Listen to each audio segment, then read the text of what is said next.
There we go. So our theme this month is, what do I believe? What do I believe? Some years back I did a talk. In fact, it was when I first came here, called, I did a series actually on change. Must we? And I presented that after having read a book that Kim gave me titled Change We Must. And the tagline on that is my spiritual journey. Sometimes I get more from the tagline than I do the title of books. That's why I usually mention them to you. This book was written by Nana Very. It was written in 1989.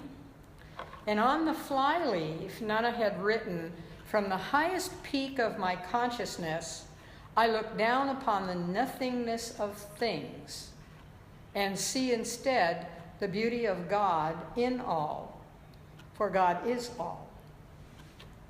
And I'll talk more about Nana Very in a few minutes. But right now, what I'd like you to know about her, and perhaps some of you already do know this, Nana was 100% Hawaiian woman. She was born and raised on Oahu. And she was also, in her mature years, a religious scientist, having studied with Ernest Holmes in Los Angeles. She became a prayer practitioner under his tutelage, and in fact, she served as his practitioner on more than one occasion. So, as a part of this series, presented to stir in all of us the question, what do I believe? I want to offer today's topic. I came for this. Because whoever we are, wherever we are on our spiritual journey, whatever our heritage, our status in life, our spiritual path, wherever we are on that, sooner or later, we find ourselves wondering, questioning, and for some, perhaps even agonizing over that question. I came for this? Or maybe in those moments, we proclaim, I didn't come for this. In some respects, we're like the caterpillar and the butterfly. Most of us arrive much like the caterpillar, and we emerge through transformation into a butterfly. What a magnificent discovery. And along the way, we frequently ask ourselves the question, I came for this? So I want to share with you a story about caterpillars. I heard this from a former staff minister of mine while I was at the Porterville Spiritual Enrichment Center in Central California some years ago. He told me this when I was at work planning our organization's annual conference at Asilomar, and we had chosen as our theme for that year the word transformation. So Don asked me how we had come to select that word. And I said, well, because last year's theme was emergence. And we were using some graphics that showed the emergence of a caterpillar into transforming into a butterfly. So he smiled and he said, you know, caterpillars in that stage of their development are just followers. And sometimes they just follow each other around and around and around in a circle until they perish from starvation. You know, talk about an example of activity with no accomplishment. Well, needless to say that stopped me for a moment until he reiterated, sometimes. Wow, I responded. Yeah, thank our Creator that so many of them choose to transform into butterflies. And that, my friends, is the definition of emergence. To to rise out of another substance, to rise into view, to reappear. So, as long as we're still asking ourselves the question, I came for this, we just haven't yet fully emerged. As in, fully transformed. That doesn't mean, however, that we must follow each other into oblivion. I love that metaphor, because so often in the world we see that very thing. We're following each other into oblivion. So let me give you some thoughts from Ernest Holmes on the process of emergence. First of all, he says, the secret of all progress is getting into right relationship with the universe. Let me give you an example. You may have already noticed that the universe, despite the erstwhile efforts of asteroids, comets, rogue planets, etc., some of which are human, the universe is still around, isn't it? Still around and still around. And multiplying profusely. Despite the efforts of some of its kind to destroy some others of its kind. Here's another thing he says. Humankind exists for the purpose of self-expression.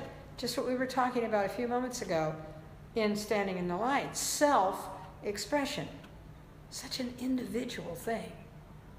It permeates all levels of consciousness and all levels of possibilities. Yet each one of us gets to decide individually how we will demonstrate our purpose.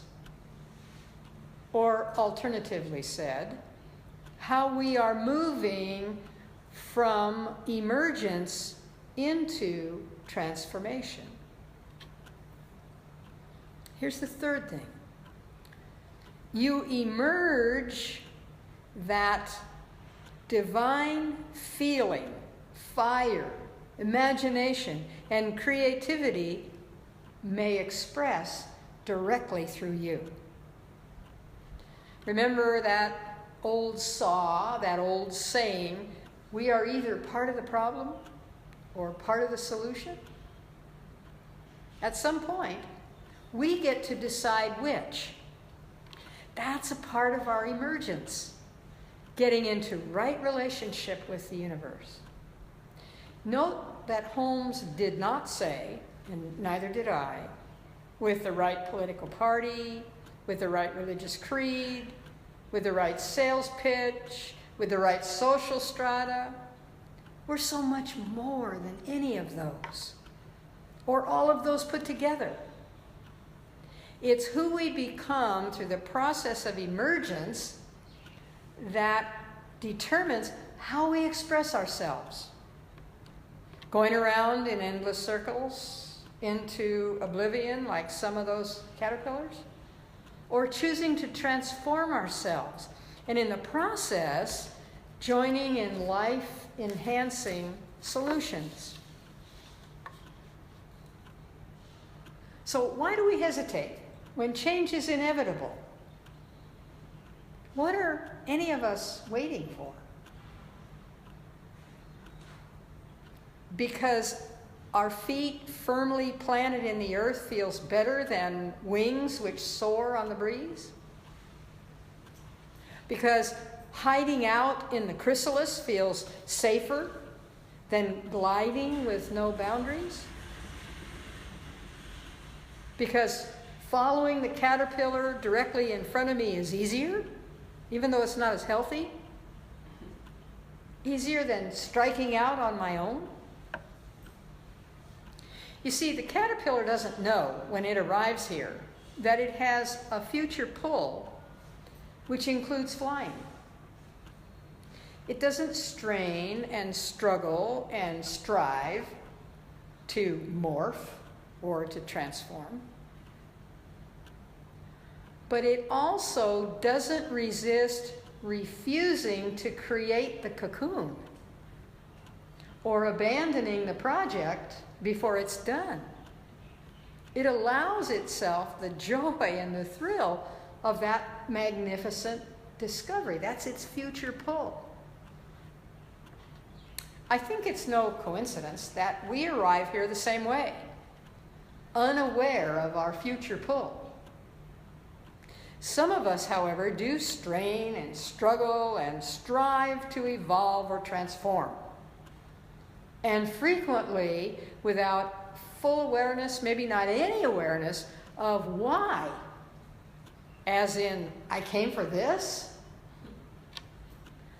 And others of us decide to resist. As in, I didn't come here for this. So listen now to the words of Hawaiian metaphysician Nanaviri, who studied with Dr. Holmes in Los Angeles and who practiced as a licensed prayer practitioner in Honolulu in the 1940s, the 1950s, the 1960s. She said, "We generally do not think about changes until they happen.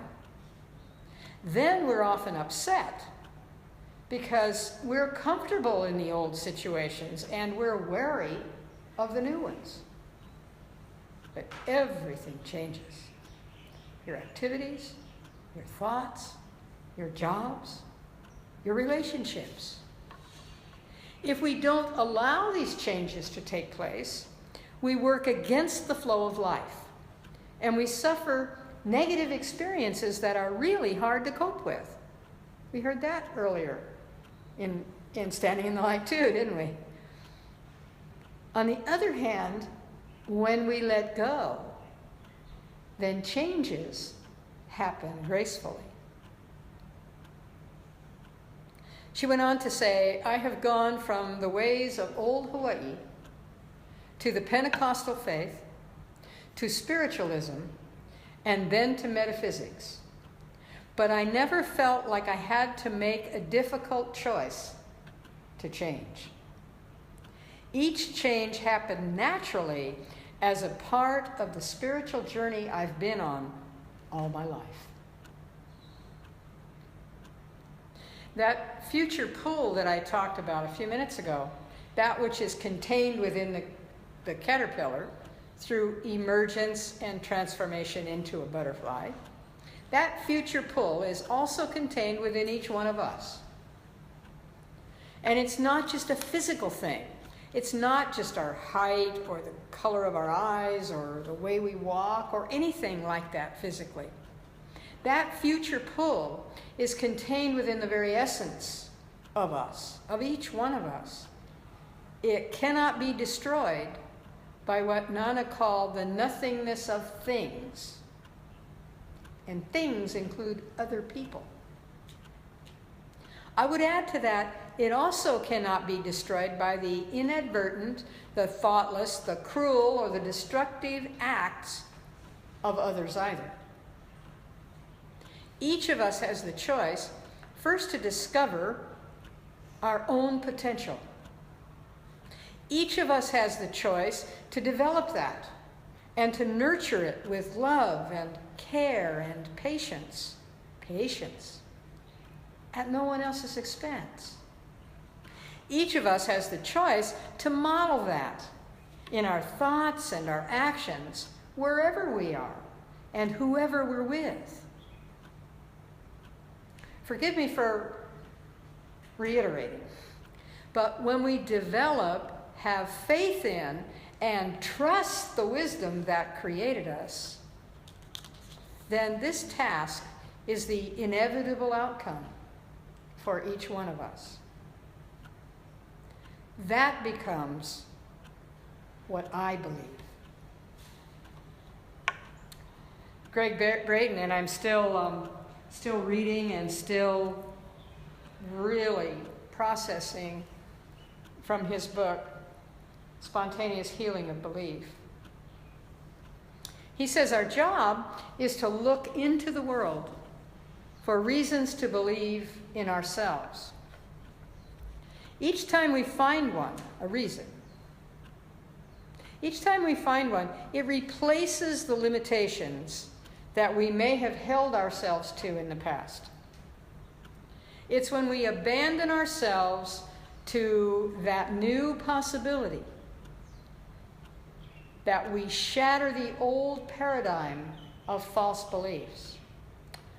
And we find the spontaneous healing of our beliefs.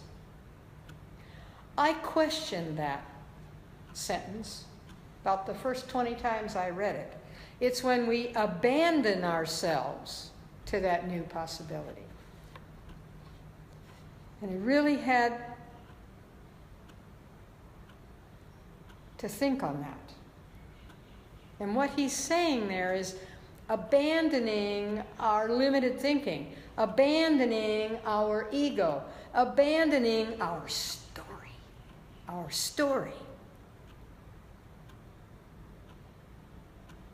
to the new possibilities. Shattering the old paradigm of false beliefs. That's when the new possibility has room within us. And the result, the effect, is the spontaneous healing of our old beliefs. It's the most amazing thing. So, here's what I think. There's that within us that knows why we're here. There's that within us that knows who we are to be while we're here. It's that divine feeling, that fire, that imagination, that creativity. We morph. We emerge. We transform. That all of these may be expressed through us. And when we finally surrender to that, like the caterpillar does when it becomes the butterfly, it doesn't say, "Oh no, I've lost my caterpillarship. What's this?" What's the first thing it does when it comes out of the chrysalis? It flies. It flies. So when we finally surrender to that, then we rise, our soul rises, on the joy of the wings of our own truth. From that moment on, in our hearts, in our minds, and on our lips, we are affirming with joy, I came for this. And so it is.